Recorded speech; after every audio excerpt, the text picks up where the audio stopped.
Yesu ashimwe cyane. Turabagumbiriye mwese kuri uno mugoroba mu izina ry'umwami wacu Yesu Kristo. Imana irabitwemereye kuri uno mugoroba aho duteramiye Imana twigina tuyishima tuvuga ubukuru bwayo. Uyu munsi ni igenekerezo rya 10 yo muri uyu mwaka kwezi kwa 4 umwaka wa 2026.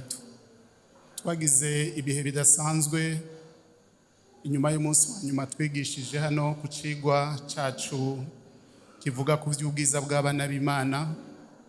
Yamara twaragize indwi y'amasengesho, indwi twabonye ibintu bidasanzwe, aho twabonye abantu bafite inzara n'inyota byo kurondera Imana.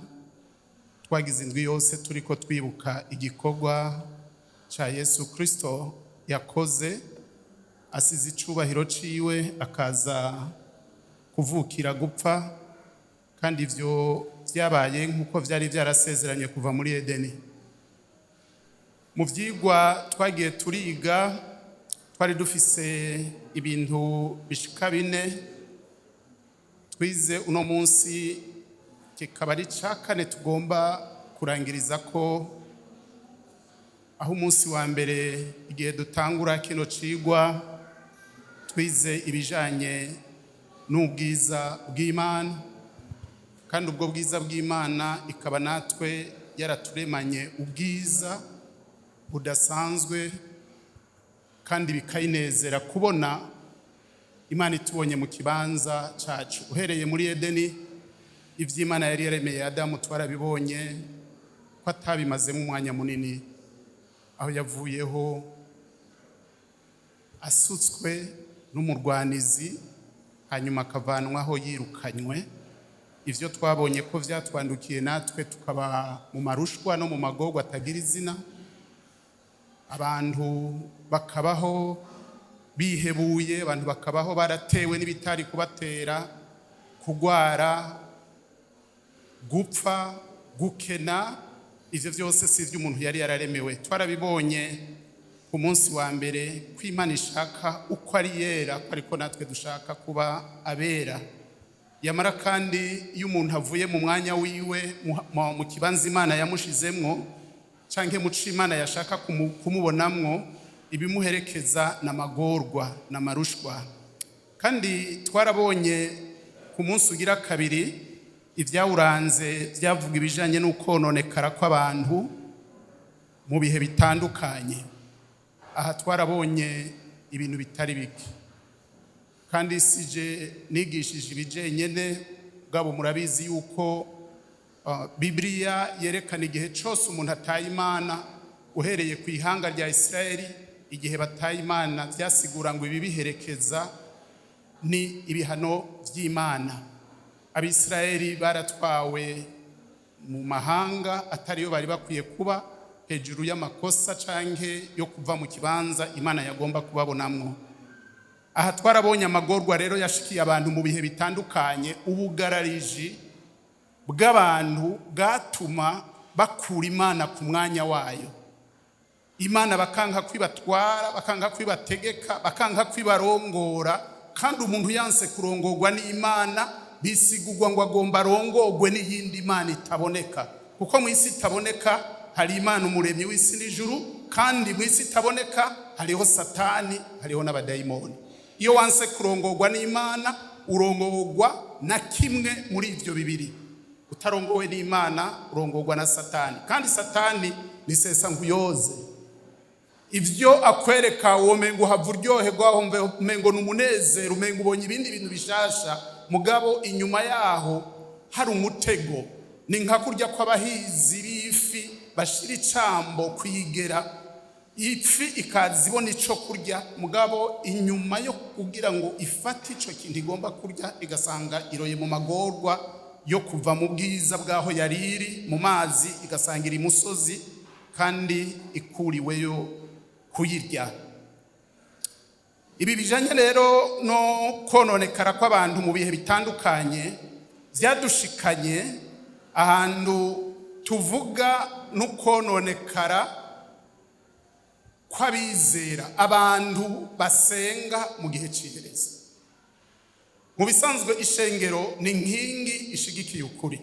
Ishengero n'ahantu abantu bagomba kubona Imana, kandi n'abizera bo mu ishengero nibo abantu bategerezwa kuboneramo Imana.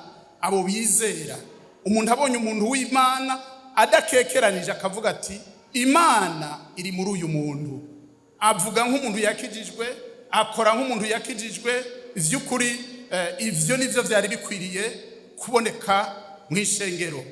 Mugabo ivyo twagiye twize ku munsi ugira gatatu w'icigwa cacu, twarabonye ingene abantu bagiye bononekara, cyane cyane abizera mu ishengero, gushikaho basigara bishushanije n'abantu b'isi, abantu b'abapagani. Yamara twarabonye ivyo Paulo yavuze hariya mu cete ca kabiri c'Abikorinto, nk'umukozi w'Imana yahisemwo kandi yagendanye n'Imana. Igice c'indwi nagoma sabe amfashe gusoma, umukozi w'Imana Ndizeye. Igice c'indwi umurongo wa mbere, twarabonye amajambo aho Paulo avuga muri iki cete Paulo yandikiye Abikorinto mu gice c'indwi umurongo wa mbere. Aravuga ngo, nuko bakundwa, ko dufise ivyo twasezeranywe, twiyuhagire ubuhumane bwose bw'umubiri n'ubw'umutima, kuba abera, tugushikishe kubaha Imana. Murakoze. Nuko bakundwa, ko dufise ivyo byasezeranywe, twiyuhagire ubuhumane bwose bw'umubiri n'ubw'umutima, kuba bera, tugushikishe kubaha Imana. Uyu ni Paulo ahaye avuga ingene abantu bihumanya mu bintu bitandukanye. Mugabo nk'impanuro y'umutama avuga ati nk'uko twahamagawe nk'abana b'Imana, hari ingene tutegerezwa gushikisha ibyasezeranywe, kandi ibyo byasezeranywe Imana ishaka ko tubishikamwo tubaye abantu bahumanutse mu buryo bw'umubiri no mu buryo bw'impwemu, mu buryo bw'umutima no mu buryo bw'umubiri. Aha twarabonye inyigisho z'abantu benshi muri iki gihe aho bakwereka ko umutima ari wukizwa, mugabo umubiri Imana ititegereza ivyawo, kandi ibi bigaca bituma abana b'Imana bishushanya nk'abantu badakijijwe. Ubwo buhumvyi rero twarabonye ko abagororotsi badakwiye gutwagwa nabwo.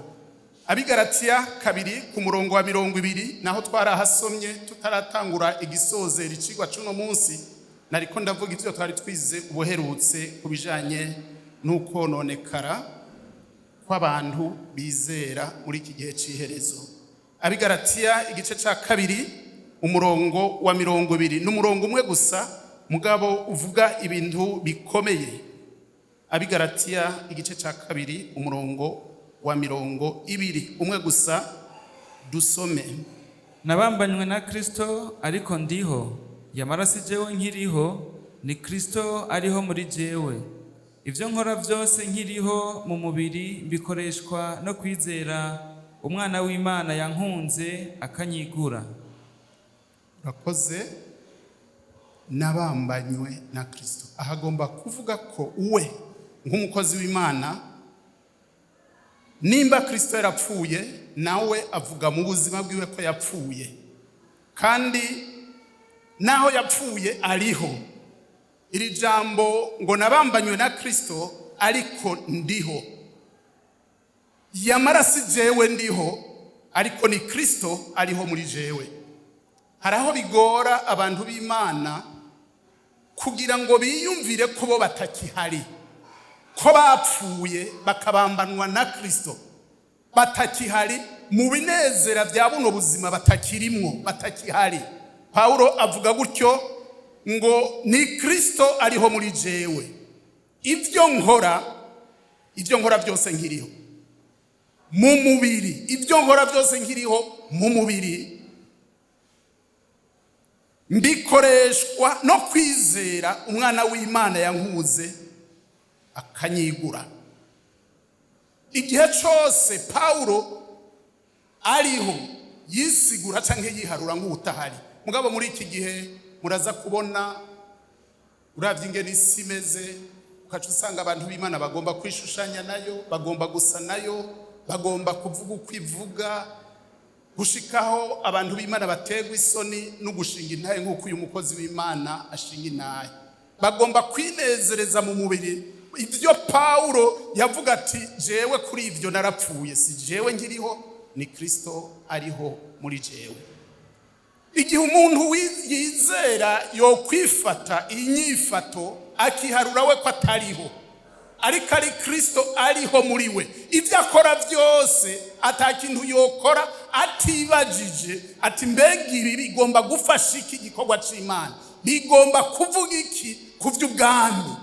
Igihe umuntu yogira iyo migabo yoba amaze gushika ku rugero uyu mukozi w'Imana yarageze. Mugabo iki gihe urasanga abantu b'Imana aragomba asenga Imana, avuge ko akunda Imana, mugabo inyifato yiwe uko ameze, uko asa, uko akora bidahesha Imana yacu icubahiro. Twarangije tubonye akarorero Paulo yavuze hariya mu Filipi mu gice ca 2 umurongo uzwi cyane, mu gice ca 5 umurongo wa 5 kugeza ku murongo w'9. Abi Filipi 2:5 umurongo w'9. Mugire wa mutima muri mwebwe wari muri Kristo Yesu, ubonaho yarasanganywe ishusho y'Imana, ntiyiyumviriye yuko kuringanira n'Imana ari ikintu cyo kumirako, ariko yisiga ubusa, yabira ishusho y'umugurano, acika ubusa n'abantu, kandi abonetse afise ishusho nk'iy'umuntu, yicisha bugufi, araganduka no gushitsa ku rupfu, kandi urupfu rwo ku musaraba. Nico cyatumye Imana imushira hejuru cyane, ikamuha rya zina rirengeye ayandi mazina yose. Murakoze cyane. Murazi ko turafise amazina twitwa, kandi turafise nayo Imana igomba kuzoduha. Ku izina jewe nitwa Pst Leopold.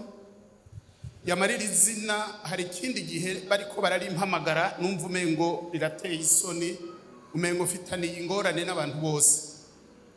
Abantu bampamagaye ati barakamfitiye, gaca numva umengo uwo nyene mpamagaye umenga mbwiye ngo turagafitaniye. Numva iryo zina ntirinyohe. Abandi barampanura ati ko utarikunda cyane, fumugenda mu biro bijejwe ibintu byo guhindura amazina mu bintu bijanye n'abatanga uburangamuntu, ubisabe ko kurigira barakamfitiye urihindura uvuge ngo Baraka, urigeze ngaho uvuge ngo Baraka Leopold. Mugabo wiyumviriye Baraka si Kirundi. Canimvira none navuga Baraka bahava banyita ngo ndi umukongomani. Baraka Leopold. Hanyuma undi mukozi w'Imana arambwira ati humura, ibyo ntaco bitwaye, ayo n'amazina twiswe na ba data, kandi iyo tuyibutse ari amazina batwise nk'abarundi, nta murundi yita izina umwana wiwe adafise impamvu. Ati hari abafise iriteye ubwoba kurusha iryo ry'iwawe. Aranyibutsa umuntu twakoranye muri Rohero ya 2 inyuma y'72, wewe yitwa Baratumaze. Nijya abavyeyi bamwize Baratumaze Ildefonse. Hanyuma hageze nko guhamagara, hajya abakozi bari ku kazi bariko barahamagara amazina,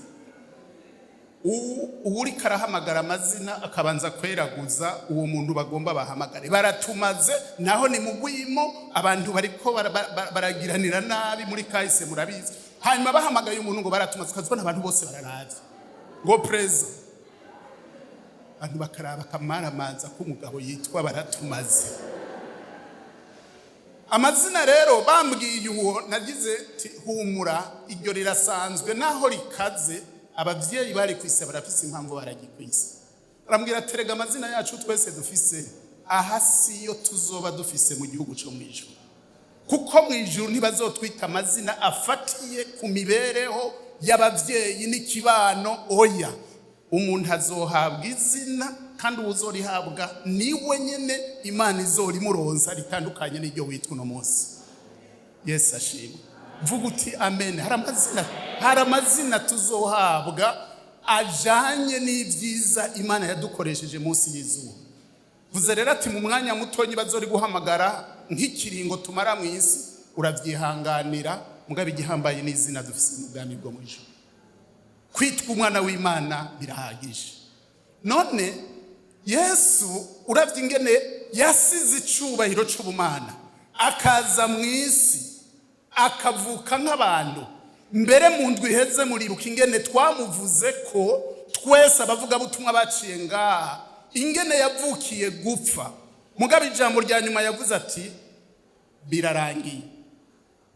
birarangiye, hanyuma umutima uraca ajondamika izosi abararangije igikorwa. Ivyo vyatumye Bibiri ivuga ngo nico cyatumye Imana imuha izina rirengeye amazina yose. Iyumvire kuva mu bumana umuntu yinjira kuba umuntu. Twebwe iyo umuntu amaze gutegwa iteka hari naho umwicaritse ahatiyumvira ko yokwicara aca yisohokera akigira. Aha ndabivuga mu minsi mikuru, hari umuntu akurikije uko yiyizi aje mu rubanza agasanga ntiyahawe icubahiro nk'ico yikeka yiyizi. Umwicaritse ahatariho asohoka nk'uwitaba telefone akaba yigiriye, avuga ati aba bantu ntibamenye uwo ndiwe. Jewe naje kubatera iteka nimba ari isaha n'ivyo kurya canke ifani imwe. Aha ntibazi uyu mwanya nabahaye ko hambaye, reka nigire. Ntibamenye umunsi bazomenya nzotaha iwabo. Ca wibaza Imana, Yesu avuye mu bumana bwiwe akaza ubuzima bwiwe bwose aba kumubaji arya ibifungurwa bisanzwe, mugabo agamije kuzoshika ku kintu citwa gucungura umuntu. Ubwo rugendo ubwitonzi no guca bugufi yabikozemwo. Bene data, ndagomba kubabwira Paulo ariko aravuga ati mugire umutima nk'uwari muri Kristo Yesu. Uwo naho yarasanzwe ari Imana ntiyiyumviriye ko kuringanira n'Imana ari ikintu cyo kumirako. Twogira uyu mutima wo guca bugufi vyodufasha kudacumura ku Mana yacu twishushanije n'isi n'ibiri muri yo, kuko vyo nibiremwa n'ibintu twasanzeho bimwe kandi tuzobisigaho. Mugabe imbere y'Imana umwe wese ujya azotanga raporo yico yakoze mu mvo yo guhesha Imana yacu icubahiro. Hari abantu rero twavuze banigana n'ubuntu busanzwe ugasanga inyifato yabo nukuri irateye isoni. Twavuze ati mu ishengero rero, ishengero ni nkingi ishigikiye ukuri. Aho muza gusanga uko kugomba kwishushanya n'isi. Mugabo Paulo avuga ngo mugire umutima nk'uwari muri Kristo Yesu. Muza gusanga hariho abakristo biriko biragora. Uyu Paulo uravye ingene yashinze intahe akavuga ko kubwiwe naho zoba inyama turazi ko ata muntu atazikunda uretse uwo muganga yazibujije kubituma kanaka. Avuga ati ndabimenye ko ndaziriye nzoba mbabaje mugenzi wanje, kuko hari ibindi bihugu inyama naho batuzikunda abandi bazibonye babona ko uri Imana yabo.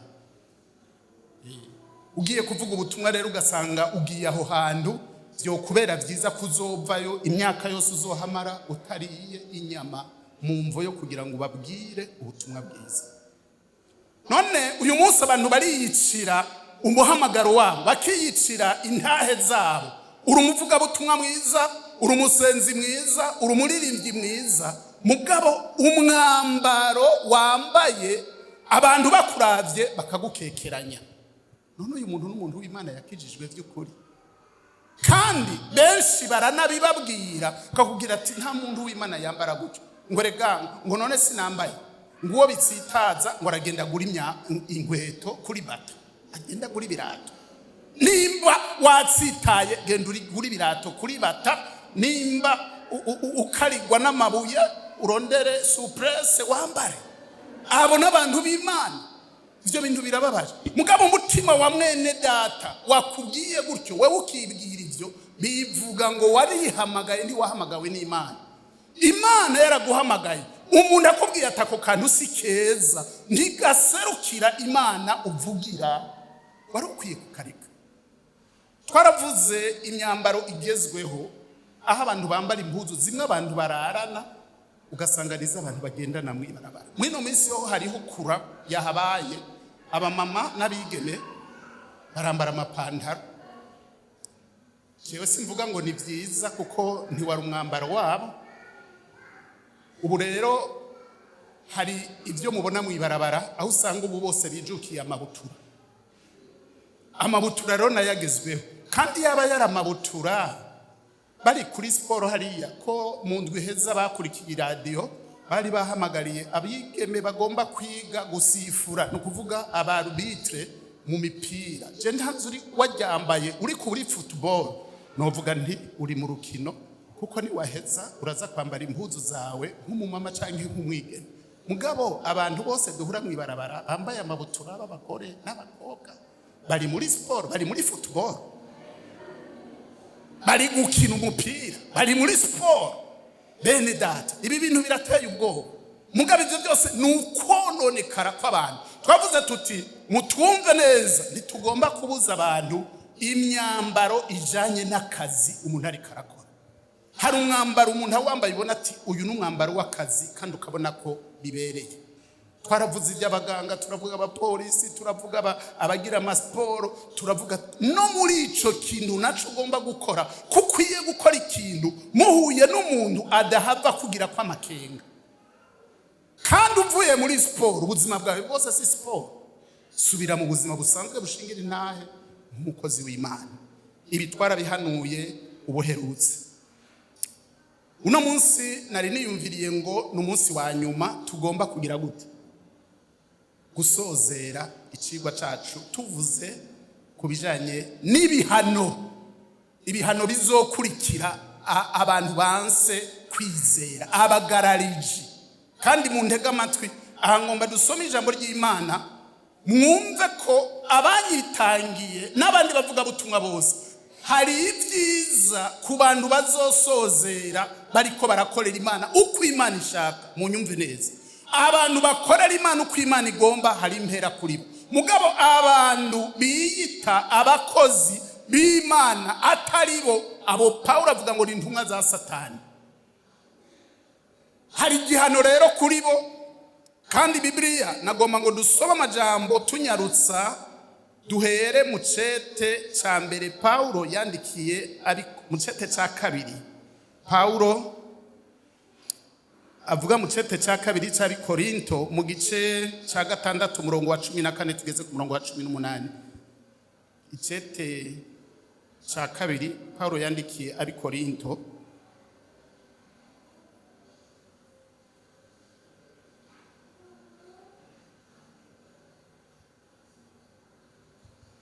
igice ni ca 6 dusoma umurongo wa 14 kugeza ku murongo wa 18. Ntimwifatanye n'abatizera kandi ataco musangiye. Ukugororoka no kugabitanya bifatana bite? Canke umuco n'umyiza bifatanya bite? Kandi Kristo ahuriye hehe na Beriyari? Canke uwizera n'utizera basangiye iki? Kandi urusengero rw'Imana ruhuza rute n'ibigirwamana? Kuko twebwe turi urusengero rw'Imana nzima. Nk'uko Imana yavuze iti nzogerera muri bo, nzogendera muri bo, mbe Imana yabo nabo babe abantu banje. Nuko muve hagati ya babandi mubitandukanye ko ni kuhoraho agize. Kandi ntimugakore ku kintu gihumanye na kimwe, nanje nzobakira.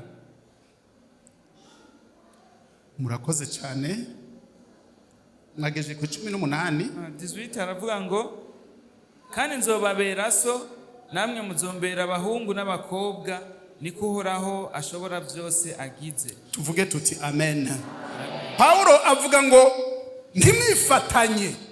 ntimwifatanye n'abatizera.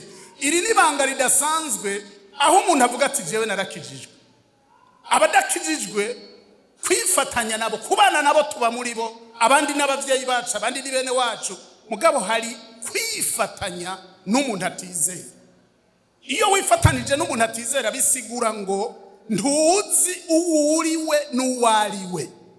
Twebwe burya naho turi mwisi turazi ko mwisi atari wacu, kandi turi mwisi nk'abagomba kwibonekera nk'umuco. Hari abantu rero bagendana n'abantu batizera mbere ku buryo wosanga no mu majambo bavuga nk'abandi bose. Mugabo Paulo avuga nti ntimwifatanye n'abatizera kandi ataco musangiye. Ukugororoka no kugabitanya bihura bite cyangwa umuco n'umwijima bifatanya gute? Ubu turi mu ijoro, ubu twaza tubona izuba riraserutse hariya, twese twosohoka kuko siko Imana yabitegetse. Aha turindira amasaha 12 aranga ijoro abanza have, hanyuma umutwenzi duca tubona ati ivyo bigenza uko byategerezwa kugenda. Umuco n'umwijima, umuco uje umwijima uriruka. Ahantu turi murabona ko atamwijima uhari, mugabo hanze uriyo. Aha bivuga ngo hawirutse kubera hari umuco, hari amatara. Ubu amatara yozima basha uza nk'uwarozwe ni papa. Ariko kwa amatara hari, aha murabona ko dushobora kuvuga, turabana, tuvugana, twumvikana kubera iki? Hari amatara. Cyangwa umuco n'umwiza bihuriye, kandi Kristo ahuriye na Beriyari. Beriyari ni ikigirwamana. Cyangwa uwizera n'utizera basangiye iki? Baza umutima wawe ati mbega uwizera n'utizera basangiye iki? Naho yoba ari papa wawe, naho yoba ari mama wawe, naho yoba ari uwo muvukana, wizera utizera wo mubo muvukana murasangira iby'ubuvukanye. Mugabo iyo turiko turaja, wewe wafashe inzira ija mu ijuru, nawe yafashe inzira ija handi handi. Uyu ni Paulo avuga gutyo. Hari abantu rero bigora kumenya, kubona no kumenya abo bari bo. Warakijijwe, wewe uri umuco. Warakijijwe, wewe uri urusengero rw'Imana. Warakijijwe, ugomba kuba umuco muri iyi si yuzuyemwo umwijima, kandi urusengero rw'Imana ruhurira he n'ugw'ikigirwamana? Kuko twebwe turi urusengero rw'Imana nzima, kuko Imana yavuze, umviriza ibyo ati nzogerera muri bo, nzoba muri bo, mbe Imana yabo nabo babe abantu banje. Uri umuntu w'Imana. Iri jambo Imana ishobora kurivuga ko nzoba muri bo, bazoba abantu banje, kandi nzogerera muri bo, mbe muri bo nabo bambere abana. Abandanya bavuga ngo nuko muve hagati muri babandi. Hagati muri babandi ni bande? N'abantu batubaha Imana. Muve hagati yabo. Hari abantu bakizwa mugabo gacu usanga ntibaratahura ico Paulo avuga kubijanye n'umuco n'umwijima, inzu y'Imana n'ingoro y'ibigirwamana, umuntu yakijijwe n'udakijijwe. Asanga aho ushaka, aho rero dusinzye canke turenganye kuvuga bimwe by'inyifato y'abana b'Imana n'inyifato yabo. Burya turi mu bwami bubiri. Hari ubwami bw'abana b'umuco, hari n'ubwami bw'abana b'umwijima. Kandi ntimugakore ku kintu gihumanya na kimwe. Uyu ni Paulo abivuga. Nanje nzobakira kandi nzobabera so, namwe muzombere abana b'abahungu n'abakobwa, ni kuhoraho ashobora byose agize. Tuvuge tuti amen. Uri umuhungu, uri umukobwa w'Imana yo mu ijuru. Nikwe kuzi, nikwe kubona, uri umuco, uri umuntu yitwa ingoro y'Imana, Imana ibamwo. Uyu ni Paulo yavuye amaze. Reka dusimbe twongere dusome amajambo ari muri ico mu gitabo c'Abigalatiya twahasomye. Mugabo ngomba uyu munsi kubijanye n'ikizoherukira kuri abo bantu bavangavanga ibitavangika. Ngomba tuvuge amajambo Paulo yanditse mu Igice cya 2 yandikiye ab'Itesalonike, aha ntandukiriye abifata ukutariko. Burya Imana ntizovyihoza ngo biguma ari uruvange ukunyene. Oya, reka dusome Igice Paulo yandikiye ab'Itesalonike mu Gice cya 2 umurongo w'7. Ab'Itesalonike Igice cya 2 Igice cya 2 ku murongo w'7 haravuga ngo kuko ibanga ry'umugararizo n'ubu ririko rirakora, mugabo hari ubibuza none gushitsa igihe azokurirwaho. Urakoze. Hari umugararizo igihe Paulo yandika Igice cy'ab'Itesalonike, ugiye kuraba abanditsi bavuga ari Igice cyanditswe kera nko mu mwaka wa 53 Yesu aduze mu ijuru. Hari ubugarariji budasanzwe. Hari abantu bibaza ko ibi turiko turabona tuvuze ngo ni byaranze igihe cy'iherezo, abantu bigahava bibazazanira. Hari ijambo umukozi w'Imana Jospe yasiguye, kandi Bibiliya ivuga ko ku Mana umunsi umwe imeze nk'imyaka 1000, kandi n'imyaka 1000 imbere y'Imana ni nk'umunsi umwe. Aba bantu bari abantu babagarariji ku rwego rwo hejuru, kandi uravye amajambo avuga ngaha muri iki cete uza kubona Paulo yareka avuga ngo abagoreka ibyo kugaruka ku mwami wacu Yesu Kristo. Nimba bahari mugabo bahabaye uhereye kera. Ku rujya murongo w'7 dusomye havuze ngo Paulo avuga ngo kuko ibanga ry'umugararizo n'ubu ririko rirakora, mugabo hari uribuza none gushitsa igihe azokurirwaho. Umugararizo warahabaye, umugararizo uri kurahaba, mugabo byose bitugamije kw'iki gihe cy'umugararizo burya kizokugwaho nuko ishengero rya Kristo rigiye. Mpwemu yera akuwe mu isi aduganye n'ishengero, kandi niyamara kwigira nta muvuga butumwa uzosubira kubona ngaha. Nta uzoza kubwira ngo akubujijiri ibimana ntibikunda, ivyikunda nibi. Eka Imana izobihejeje gutwara ishengero. Abantu bakiriye Yesu bazoba bajanwe mu ijuru, hanyuma isi izosigara imeze aho atakiyikontorora, izoba yononekaye ku rugezo ruteye ubwoba. Ibanga ry'umugararizo rero riko rirakora, ryahereye kera kandi n'ubu ribandanya rikora. Umurongo w'9 aho munsi yaho umukozi w'Imana adusomera umurongo w'9. Ukuza kuwa mugarariji kuri mu buryo bw'inkomezi za Satani, kuri n'ubushobozi bwose n'ibimenyetso n'ibitangaza vy'ibinyoma. Urakoze. Kuza kuwa mugarariji kuri mu buryo bw'inkomezi za Satani, kuri n'ubushobozi bwose n'ibimenyetso n'ibitangaza by'ibinyoma. Aha Paulo ariko avuga igishengero rizoba rimaze kuduzwa. Burya umugwanizi azoja habona akora ibintu bidasanzwe. Uno munsi turafise abavugishwa b'ibinyoma, mugabo hari namwe yera ashobora guca bihinyuza kereka abantu b'Imana ati ujya muntu naho mubona umengo umukozi w'Imana siwe, mugatinda mukabibona ko uwo muntu atari we, atari umuntu yahamagawe n'Imana. Mugabo iki gihe Paulo ariko aravuga ingene mu isi ibintu bizoba bimeze. Umurongo wa 11. Nico gituma Imana ibarungikira ubuzimire bubakoreramwo ngo bizere ibinyoma. Soma no wa 12. Kugira ngo abatizeye ukuri bose bagahimbarirwa kugabitanya bashigirirwe kwiteka. Ngiki abantu banga ukuri bakanka ukuri bakakunyikirisha ububegito bwabo, burya bizotinda bije habona, kandi imigambi y'Imana kuraba ni ngombwa ngo bazocirwe kwiteka. Abantu bumva ijambo ry'Imana ntibihane, abantu bumva ijambo ry'Imana ico ribahanura ntibaryizere, ntibari ikibanza, burya baruhira kuzogira gute, kuzocirwa ko iteka. Uku niko Paulo abivuga muri Igice yandikiye ab'Itesalonike. Dusimbe mu Baroma igice ca mbere, Abaroma igice ca mbere umurongo wa 18.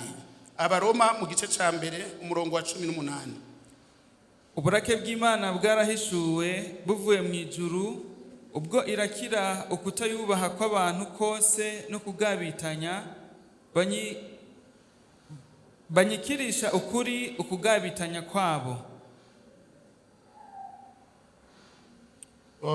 Bandanye usome gushika ku murongo wa 21. Kuko ivyo umuntu yomenya vy'Imana vyerekanwa muri bo, Imana ariyo yabiberetse. Kuko ibitaboneka vyayo nivyo bushobozi bwayo budashira n'ubumana bwayo, bibonwa neza uhereye ku kuremwa kw'isi, bimenyekanishwa n'ivyo yaremye, kugira ngo ntibagire ico bireguza, kuko bamenye Imana ntibayubahe nk'Imana, ntibayishime, ariko bacitse abiyumvira ivy'ubusa, imitima yabo y'imburabwenge icura umwiza. Urakoze cyane mukozi w'Imana. Paulo muri Igice yacanditse, Bibiliya yerekana ko yacanditse ari i Korinto, yandikira Abaroma nko mu mwaka wa 58, ahari ubugome n'ubugararizi budasanzwe. Mugabo abandikira kino cete agomba kubereka ingene abantu bagarariza Imana kandi bakagarariza Imana bazi ibihe bitandukanye. Imana yagiye irahana abantu bikaba vyanditse, mugabo ivyo ntihagire ico bibatwara. Paulo avuga ngo kuko muri bwo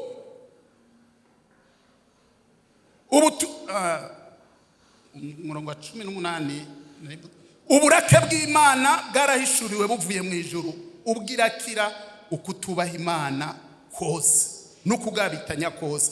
Burya ishavu ry'Imana naho abantu bahari bagakora ibyo bagomba, ukamenga barushije inkomezi Imana, mu ijuru hari Imana, kandi umunsi uburake bwayo bwarurumvye ku bantu by'ukuri bazomenya ko bakinye nibarusha inkomezi.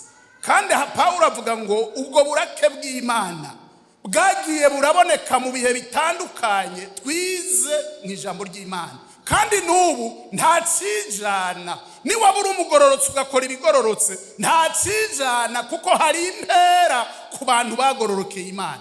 Niba akora ibyo kugabitanya nta cijana, umenye ko ukugabitanya kwawe urinda kuzokunwa umufa, waba uri muri buno buzima mbere no mu buzima buzoza.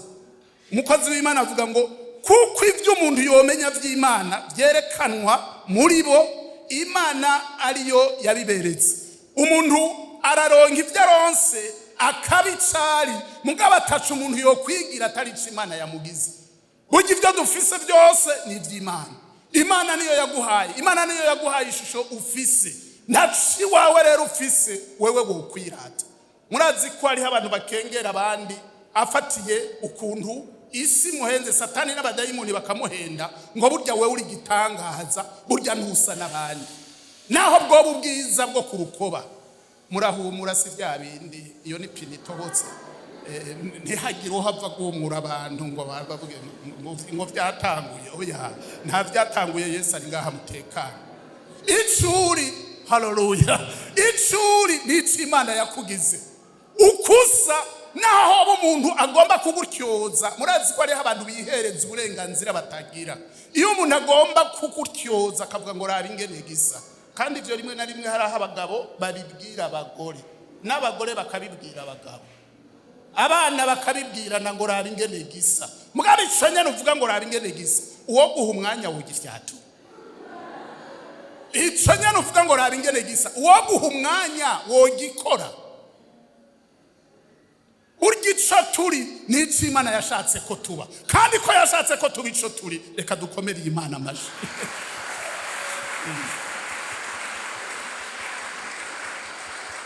Ico Imana yakugize ucishimire, ntiwongere ko ikindi itakugize. Ikindi wongera ko cose ububwiye Imana ngo rega Mana wewe ntuzi gukora, jewe ndashobora kugukosora, ndashobora kongera ko ibikenewe, ivyo numva nshaka. Jewe hari undi munsi nari aha kuri Rwakarede, mbona umumama umwe aritavye Imana. Uwo mumama yaratsivye umushatsi umugarukira ino, hanyuma ino amamesha agera ino. Burya hariho abantu emwe, hariho ababigira abandi nabo bakadoboza bikubita ino, ariko moto uzubona ari byo bigenda biragira gutya, sibyo? imishatsi y'abarundikazi ubwira shikaho ishika hari. Mugabo rero reka mvuga ibyo nabonye. Ahejeje gucikana abantu ba mbere babagenzi bamushitseko bagiye nagenda hakuna mwenyalileta wembe. Hakuna mwenyalileta sizo. Urumva cyanibaza sizo ya dini. None ntiyashajije ntakwiye kurenguka imbere y'Imana. Ashajije uko nyene akagenda ashajije. Mugabo nagiye mbona barondera isizo mbere barondera n'ugwembe babanza barabicagagura byose. Navuga none ibintu udashobora kwemera ko bagushirana mu isanduku none ni kuki wemera ukabigendana ubuzima bwawe bwose. Ivy'Imana yaremye abantu barabihindura bakabigira bwa bigirwamana. Ico kintu udashobora kwemera ati ninapfa bazonyambika impuzu nziza turi kumwe naco hanyuma banja niyo bajana abandi. Ibintu bihenda abantu umuntu agafata ibintu akabigira ibigirwamana wenye n'ubwiwe nawe nyene bagenzi we batokwemera ko azobirengukana ikuzimu ameze uko ameze. Uyu mukozi w'Imana Paulo rero ariko aravuga iki? Kuko ibyo umuntu yomenya by'Imana vyerekanwa muri bo Imana ariyo yabiberetse, kuko bitaboneka byayo nibyo bushobozi bwayo budashira n'ubumana bwayo bibonwa neza uhereye ku kuremwa kw'isi, bimenyekanishwa n'ivyo yaremye kugira ngo ntibagire ico bireguza. Navuze ngo ivy'Imana yatugiriye nta kintu umuntu yokwireguza, ntaco waterereye Imana ngo ubicuri, ntaco watereye Imana ngo uhabwe ico yaguhaye, ahubwo ukwiye gushima Imana uko Imana kose yakugize. Tuvuge tuti amen. Ni bande abantu bumva baryohewe bari fier uko Imana yabaremye. Abantu bumva ati niyo ndavye mu kiyo ndumva nezerewe, yaranshafye iranshariza irambu twinyo tudahatanye, kandi nuwo duhatanye natwo n'ubwiza bw'Imana yamushiriye ko kugira ngo duhatane azabona ati antandukanye n'abandi kabisa. Ufise utwiso turaba Northwest uturavye mu kiyo sivyo, ukabana mu kiyo urabona ingene tunyuranye, ucuvuga ati ndagushima Mana ko wangize utandukanye n'abandi. Ushimira Imana ibyo. Reka wiyononesha iby'Imana yaremye reka ibyo. Aha Paulo avuga ku murongo wa 21 kuko bamenye Imana ntibayubahe nk'Imana ntibayishime, ariko bacitse abayumvira ubusa, imitima yabo y'imburabwenge icura umwiza, biyise abanyabwenge bacika ibivu, icubahiro c'Imana idapfa baragikaba ngo basenge ibishushanyo bisa n'umuntu n'ibindi Paulo avuga ngaha. Mugabo ntarasozera iki, hari amajambo ari muri iki gice ku murongo wa 24 avuga ngo adusomere umurongo wa 24 muri ico gice nyene. Nico catumye Imana ibaheba ngo bakore ibiteye isoni, bumvire ivy'imitima yabo yifuza, bonone imibiri yabo. Urakoze cyane. Hari abantu biha umwanya wo konona imibiri yabo bakayigira uko Imana itayiremye. Aha yavuze ibintu bitari bike, ntagomba kugira seminari muri iki cigwa. Mugabo iyo ugomvye guhindura ubusa ico Imana yakugize ukonona umubiri wawe, ubwa mbere ndakubwire ko ufise ideni. Imana uko yakugize ugakengera uko Imana yakugize ukagira ibyo wewe ushaka, wibuke ko Imana itazobura kubikubaza. Ko atari ikintu ciwawe nyene kukiguha azokikubaza ko cari igikoresho, kandi ahantu Imana yari yaremeye kuba umuntu, kuba Imana kuba mu muntu. Nico gituma Imana ibaheba iyo bayanse ngo bakore ibiteye isoni, bumvire ivy'imitima yabo yipfuza, bonone imibiri yabo. Umurongo wa 25 kuko uri kw'Imana bagukavye ibinyoma, bagasenga bagakorera icaremye, bakakirutisha iyakiremye, niyo ikwiye gushimwa ibihe bidashira. Amen. Bagasenga bagakorera icaremwe. Burya iyo umuntu atari umukozi w'Imana bisigura ku rundi ruhande arafise uwundi ariko arakorera. Burya hari ibintu bibiri, hari Imana mu ijuru, iyo umuntu ahisemwo kuyikorera ibi turiko turavuga ngaha ntibimugora.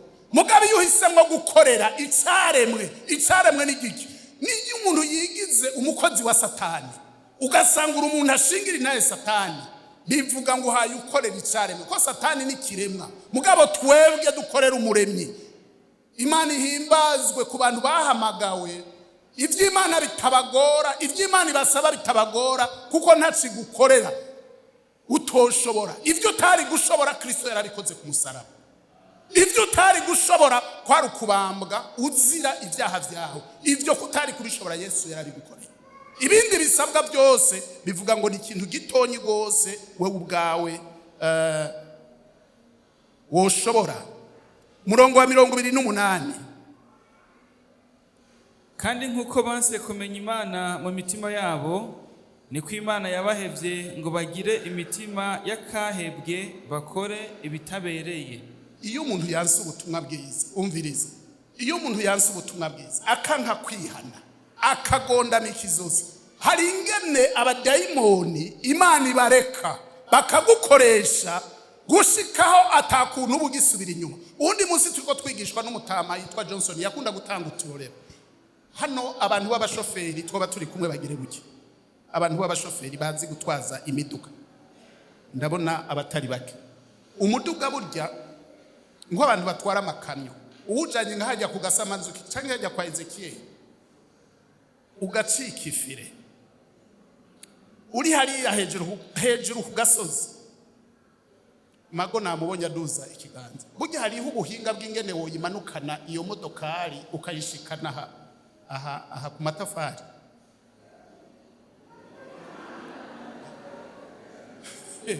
Urumva iyo icitse ifire, umuntu wa mbere abimenya ko ifire ricitse ninde? N'umushoferi. Iyo uri mu muduga ukakabakaba ukumva yacitse, ari ahantu hashoboka ucurabaho wegeka ku nkombe kugira ngo ntubandanye. Cyangwa ufise umukonvoyeri ucumubwira nyaruka ushireyo ibuye, ushireyo ibuye. Uko uteba gushirayo ibuye iyo kare ngo ifate cyangwa ngo wegeke ku musozi, nukuvuga ngo uko akimanuka cacitse ifire niko agifata umurindi, kandi cyafashe umurindi uwucitega ngo agomba zibire gihita nawe n'abandi bose kikajaniranye. Hari ubutumwa bwiza buvugwa, uracyafise umwanya wuko ushobora guhagarika impembu mbi zose zishobora kuba ziriko ziragusunika. Ariko uko ufata umwanya abadayimoni batumatumanako, haragera igihe ata muntu ashobora kukubwira ubutumwa bwiza, kuko wabwiye ubutumwa ukanga kubwumva. No kuvuga ngo uraba mubi kandi uruhukira gupfa. Nari kuvuga byinshi kuri ibi ko navyize ku bitari bike. Ndibuka umunsi mama Furaha agira mariage, hari uruduga sinzi ko kigwibuka wari rutwawe n'umuntu ntagomba kuvuga izina, aha haruguru ku muyaga. Ubwo rumodokari bariya bariko baduga ari pipi, kumbe hariya ruguru naho hari uruduga rucitse ifire, kandi barabara ni rimwe. Ucubona ruva ruguru rwari urumarke Toyota, ruramanuka amaze kubona ko ntuzenyiri hariya hari cortege ya mariage, avuga ati basha omwene waho nopfa mfume nipfana jenyine. Aca rurabisha ku nzu iraho, inzu barayikubise ruca hejuru yarukubitiyo hepfo, intumira tumuka. Ngo ndavuga nti ntaco hapfuye uruduga, uwari muri go yasimvye, mugabo Imana irarokoye abari muri cortege bose, kuko wari kubahonda n'uwa kirazira ntiyari kuboneka. Bivuga iki? Hari fire ufise wewe ushobora guhagarika ku bushobozi bw'abadayimoni bariko barasevya abantu bakabatwara uko bashaka. Ugasanga umuntu n'umusambanyi, ubutumwa bwiza buravugwa, kandi hari ico yokora ngo mpemu yera muzemwo amubera ifire ryo kuja muri ivyo bintu. Nukuvuga rero umaze kwirekura uzoruhuka upfuye, kandi atakindi ugirokora uretse urubanza rw'Imana. Uyu mwanditsi hepfo gatonyi akaboregwe umuntu akaja mu mengo n'ibintu bisanzwe, mugabo ubonye kamaze kugufata. Jewe muri no minsi hari abantu bariko barapfa bishwe n'ubuyoga nyamba bwitwa ngo iki, hariho ubwitwa ngo ni susuruka, hariho ubwitwa saporo, n'ubwoko bwinshi. Ukabana umuntu arakanyoye, mwari kumwe mu mwanya mutonyi, mundi mwanya ukabona ntashobora no kwihagurutsa. Jewe mfise ahomba, imbere yanje hari ibutiki, iyo botike haraho nza numva mwijoro nka saa 7 y'ijoro ngo wazinyoye utabona ngo wagira ngo nta mazi uri kuranwa. Aho rero bariko baratwengana, umwe asigaye ahaguruka byanga ngo wazinkugira ngo nta mazi. Urumva bariko baratwengana, ugazubona nko mu masaha 11 ukazubona bamuteruye kugira ngo ako kamara maza ntiyagira abantu bazoza bagasangaho mu gitondo bene wabo bakamutwa. Mu mwanya ukazama ngo wa mugabo yarara ngo yapfuye. Bene data, ndavuga ngo hari urupfu imbere y'umuntu yumva ubutumwa bwiza wese akanga kubwizera. Umurongo wa 32 dusozerere ko avuga ngo abo naho bamenye urubanza Imana ica yuko abakora ibisa bityo bakwiye gupfa. Ntibabikora gusa ariko batako bagashima n'ababikora. Abantu bihaye ubugararije naho umuntu mugenzi we yariko barayisangira apfuye abona, ndavuga ati uyu yishwe n'inzoga, uyu yishwe n'ivyaha kanaka, avuga ngo ari kuabire kweli ngo yanwa kweli. Sibyo? Nukuvuga wapfuye umengo nta ngorane, mugubu wakwagiye ejo ni wewe. Ejo ni wewe. Nagomba kuvuga ngo kuri no mugoroba kugira ngo dusozere ikigwa cacu, umutima wandongoreye kubwira abantu turi kumwe abagororotsi mumenye ko turi mu gihe ciherezo. Turi mu gihe ciherezo aho abana b'Imana bakwiye kugenda n'ukwera kw'Imana. Yesu ashobora kuza umwanya wari wo wose agashengurukana bizera. Mugabo abatizera nabo burya hari igihano kibarindiriye, kandi bitebe bitebuke. Ibi tuvuga ntituzokwama tubivuga.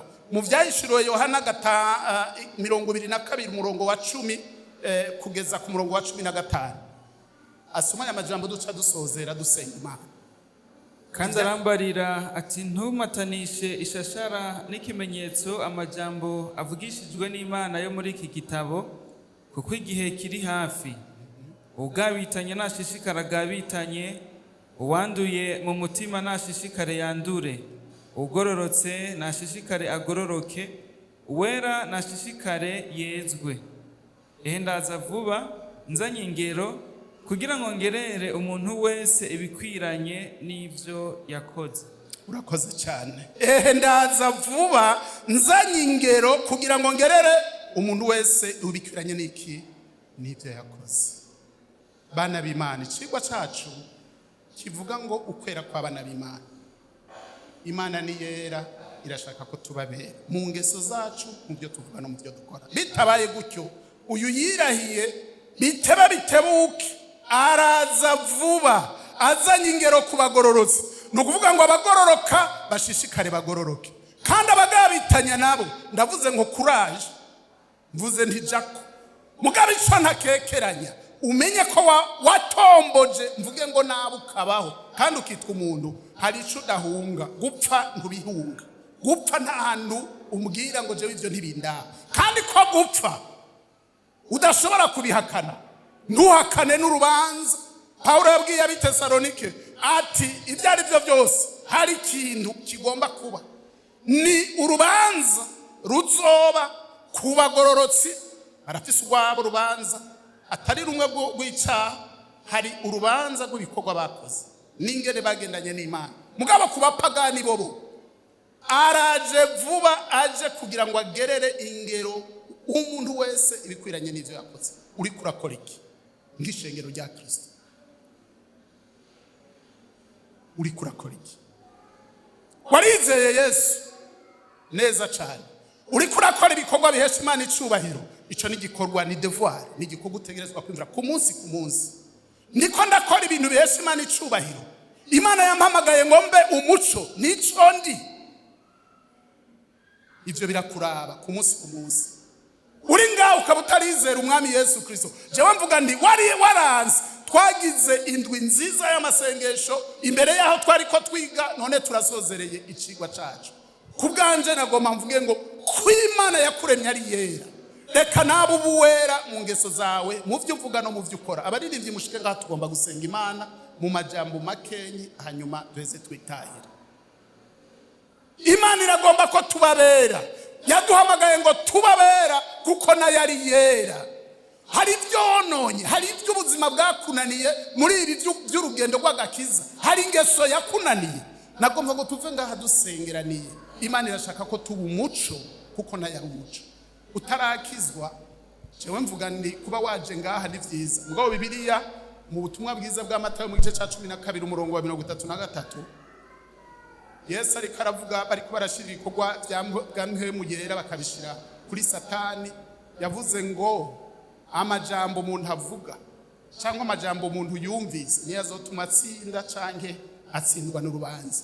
Nagomba mpamagare ishengero, hari ico wumva wo kwisengera mu mutima wawe.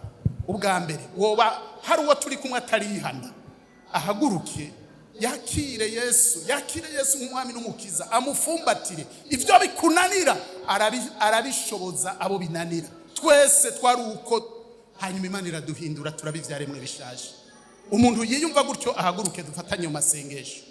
Umuntu yumva agomba kwakira umwami Yesu ave ngaha yakiriye umwami Yesu. Umuntu afise ibimunanira nawe nyene ahaguruke. Mwijuru hari Imana ishoboza. Uyu Paulo twabonye yavuze ngo nabambanywe na Kristo, si jewe ndiho ariko ni Kristo ariho muri jewe. Ni umukozi w'Imana yabayeho muri kahise, kandi Imana irashaka nawe kuba umukozi nk'uyu. Hari bikunanira uve hasi, fatanirize hamwe amasengesho. Hari ico Imana idushaka.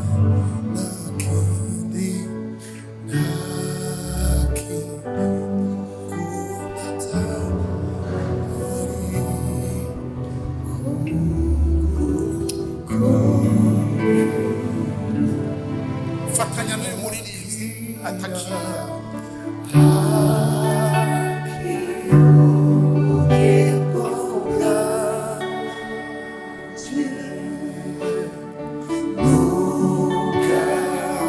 Abiyumvira ko bahagaze biyubare ntibagwe.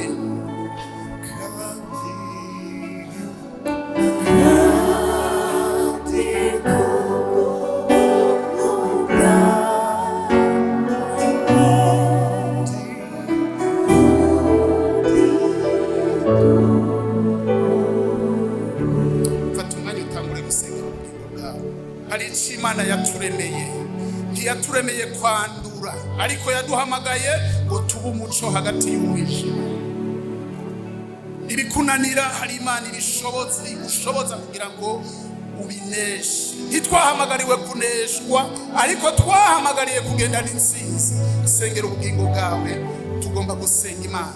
Reka duhamagare umukozi w'Imana, Ndize Jean Claude ashike hano yadusomeye ijambo ry'Imana. Mugabo usengera ubugingo bwawe, Imana iduhe kugenda n'ubugingo bwejejwe. Ubwo nibwo Imana ishaka kubana n'Imana.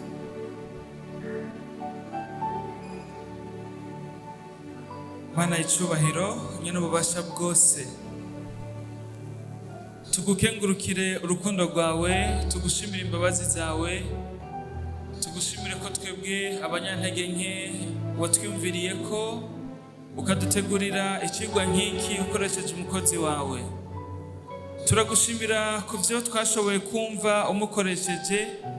Reka umuhezagire kandi urushirize kumwihishurira, kandi nk'uko ijambo ryawe ritubwira uramurinda gutsindwa n'ivyo yigishije, ariko umuhe kurushiriza kuba umuco kandi arushirize kubwira abandi ubutumwa bwiza. Ariko kandi twese nk'ishengero turasaba ngo udushoboze kugenda tugaragaza ubwiza bwawe, udushoboze kugenda tugaragaza ukwera kwawe. Twaracunguwe dukugwa muri benshi, turagusaba ngo utugirire neza, ubuzima bwacu bubu buguhesha icubahiro. Turaba influence n'abo tugendana, abadukikuje, tugasanga umengo twokwifatanya nabo, twokwishushanya nabo, ariko ijambo ryawe ryatubwiye ngo umuco n'umwiza ntaho bihurira. Reka udushoboze Mwami kubaho dufite itandukaniro n'abatarakumenya, ntituje gusoma ivyabo ngo tuvyigane, ariko Mwami udushoboze kuba ari twebwe bo kwigako kugira ngo bashobore kumurikirwa n'umuco w'agakiza. Udushoboze kugenda tudatsindwa, ubuzima budusaba byinshi, ariko ko twobaho kose udushoboze kubaho ubuzima buguhesha icubahiro. Uturinde gutsindwa, uturinde Mwami kugenda tugutukisha. Agakiza twakiriye reka kabe muri twebwe gashinze imizi, ariko kandi kugira ngo umuco wacu urushirize kumurikira abandi. Mana nzima uzobukoze. ataco turavuga, ataco turabwira abandi, baturavye gusa inyambaro zacu, baturavye ukungene tubaho, babonye ukungene tugenda, bumvise ukungene tuvuga, bibatere kwifuza kubaho nkatwe, bibatere kwakira igidushoboza kubaho nk'uko tubayeho. Mana nzima uzobukoze. Turi mu gihe cy'iherezo, hahinduka byinshi mu isi, ivyo byose bigatuma umengo twokwifatanya navyo, twokwishushanya navyo, ariko Mwami duhe kumenya yuko twebwe hano ku isi twaca turengana, ariko aho dufise igisagara gihora hari mu gihugu cyo mwijuru, uduhe kukirindira twihanganye, tudatukisha izina ryawe. Reka Mwami nk'abana bawe udushoboze kubaho twitwararika gutahura icyo tugomba ko no kugishira mu ngiro. Ariko kandi reka ndakwereke abatsinzwe bakisanga ubuzima bwabo buri kure yawe, ubaharire ariko kandi ugarura imitima yabo. Na cyane cyane abari bakiri kure yawe, abatari bwinjire mu ruhongore rw'abana bawe, reka Mwami bagirire imbabazi, ubandike mu gitabo cy'ubugingo, kandi bamara ubwoba bwose, ubashoboze gufata ingingo yo kukwizera kugira ngo dufatanye urugendo rwo kuja mu ijuru. Mana nzima uzobukoze. Reka rero tugukengurukire katahwanye nawe, tugushimire ko muri kumwe natwe, ariko kandi turasaba kugira ngo nk'ishengero urushirize kutugirira neza. Twashengeye twese hano, umwe wese birashikara akaba afise ibibazo, haba abagwaye, abafise ihungabana riturutse ku kibazo cyari cyo cyose. Turakwizigiye kandi turakuzi nk'umutabazi, ugirire neza ubwoko bwawe, utabara umuntu wese ku mutwaro yaduganye no musozi, kugira ngo tuzogaruke ikindi gihe dufise amashimwe menshi, dufise byinshi byo kukwirata, kuko uri umwizigirwa.